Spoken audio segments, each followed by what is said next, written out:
And with the election just days away, the push is on for safe in-person elections during the pandemic. So joining me tonight on the 7 Up Front is Joe Schwartz, a physician and former Michigan congressman. We thank you so much for joining us tonight, Dr. Schwartz. Thank you very much. Nice to be with you. Well, you've been leading the way, along with Secretary of State Jocelyn Benson, on Vote Safe Michigan. What's being done on Tuesday to make sure people are safe voting at the polling places?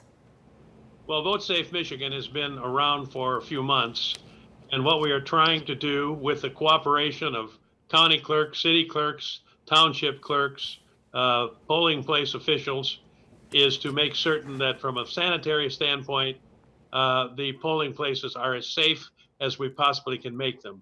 Follow all the rules, masks, social distancing, and scrub them down. Yes. And make people as confident as they can be in this atmosphere that they can go to the polls and vote. That's what we want them to do. Good to see you masked up and removing that for our interview, sir. Thank you for that. On Election Day, you can still get an absentee ballot or even register to vote, correct? Correct, you can, and I'm sure some people will do that, although as the governor and the Secretary of State just mentioned, the number of absentee ballots is amazing. Well, we know there are concerns about ballots maybe getting displaced or even lost. So what's being done to make sure they get in the right hands and are counted? I believe they are getting in the right hands, and I believe it's not appropriate to make accusations that they're not. If you drop the ballot off in a designated ballot box, if you take the ballot to the clerk's office in whatever jurisdiction you might live, it's going to be counted.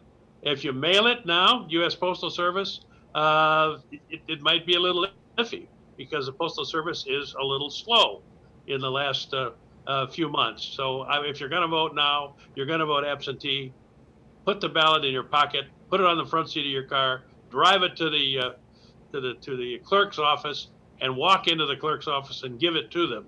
That way you're absolutely certain that it will be counted. Well, Dr. Schwartz, we know that there's been some back and forth about open carry around the polls. So what happens if someone feels threatened or being harassed? What can they do? Well, first, I have to say, and I lecture at the University of Michigan as well, and that topic came up in my class just last week. Open carry, even 100 feet or more away from a polling place, is inappropriate. But the court decision was just handed down that it's legal and people can open carry that close to polling places. I would say, as just mentioned again, I don't think police have to surround the area, but police have to be essentially on call if there are any problems. Quite frankly, I don't think there will be any.